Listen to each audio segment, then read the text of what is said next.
Damn, what an episode. We finally meet this guy with this mask on named Injin. And damn, just imagine, we have collected as a society so much trash that it literally creates fucking animated monsters. You know, these monsters just came alive out of sheer will of just the stank. You see that gas mask they're wearing? Yeah, it smells like literal shit in that whole entire trash heap of a heap. This is like made in Abyss, but just all trash. Imagine that, guys. These beasts just roam everywhere like it's normal, like it's really nobody's business. Like it's just, you know, it is what it is. You know what I'm saying? But out there, it makes me appreciate more my objects. We gotta appreciate our objects more, guys. Stop throwing shit away all willy-nilly. But to be fair, we gotta start using more eco-friendly shit. You know what I'm saying? All this shit should have just been biodegraded already. But no, where do these crystals come from? What's up with the giant horn? But anyways, it was a pretty intense episode. We get to see Injin in action though. You know, Rudo right here, you know, he's just beating him. He's asking a lot of questions. But apparently if you make too much noise, it does attract these giant kaiju level trash heaps. Bro, Oscar the Grouch, bro, he be pimping. You know, he be throwing parties up in this place, man. We ain't scared of trash. We see Injin here. Apparently they're like called givers. You're able to give power to objects. Now, some people can give to more than one object, but it seems to me within this context they could only give to certain objects for certain people. But apparently Rudo here, he can give life and power to any object.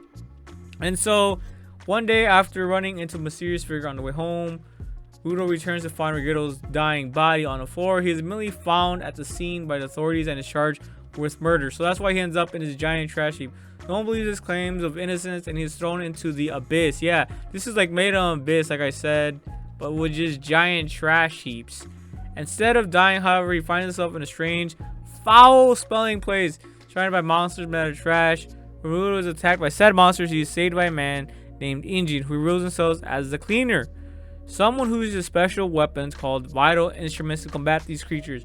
In order to get his revenge on the one who killed Regto, Rudo recklessly becomes a cleaner to fight his way back up and out of the abyss. Yeah, bro, look at that trash. Look at the fans. Why is there always fans out there, bro? And bro, that's actually really okay. There's boxes. There's more fans. Let's see what else. Okay, mufflers, bro. Mufflers. Why is there an excess amount of mufflers, bro? Mufflers, and then like empty barrels, like those oil barrels, bro. There's more fans. There's a shitload of fans, huh? It's a hell of a lot of fans in this trash heap. God damn. Stop throwing away your fans, guys, and your giant oil barrels. And this is shit that you don't see being thrown away by giant companies, like big companies. Okay, let's see what else can we find in this trash heap. Like, this is just shrapnel. Looks like shrapnel from all the war, from all the carnage, bro. I can't tell what's in this trash. But yeah, here Injin was pretty cool. You know, he's pretty much experienced just defeating these beasts, these trash heaps of beasts. Here he just jumps and destroys his enemies like it's nothing. Like, he pretty much just defeated him like it was nothing. In the beginning, I thought these, you know, giant beasts were like end game boss, but nah, they're just another monster just to destroy. You know, probably get 1 XP from it. But yeah, one crazy part right here was when Rudo bit the fingers off a guy. I'm like, god damn, bro, Rudo's got no chill. Right here, this dude was like pissed and was feeding him, and he was like, oh damn, he was feeding Rudo like trash heaps, like discarded trash. I mean, food that was thrown away, discarded food that was probably pretty moldy. But then of course Rudo here, he wasn't scared to eat it because he knows how it is. He knows how it is to be poor. See, this is the W of being poor once in your life. Like me, you know, I was poor. I wasn't that poor, but I was still in the ghettos. You know, we don't become too sensitive. We gotta do what we gotta do to survive. And right here, bro, he was like shoving his fingers in his mouth, which is insane. I would never trust a captured, you know, if you capture somebody and you're shoving your fingers in his mouth, bro, you deserve to get your fingers lopped off. You deserve to get anything lopped off that you're putting into somebody's mouth. Fingers, you know, members. Holy shit. Bruh.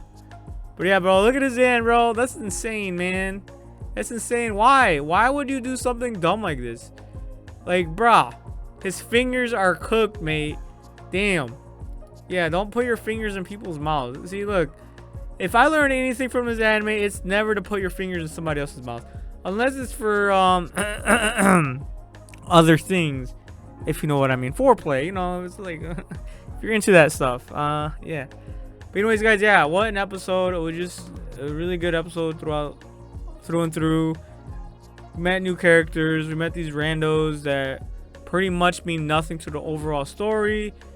I don't think. I mean, I think this is like a one-time thing. Rudo pretty much just defeats them, but it's stopped by Injin right at the last moment. He really just wanted to confirm his powers right here. You know, he can control this chain. Yep, there's a chain and then a tire. Defeats them, and then that is that for this episode.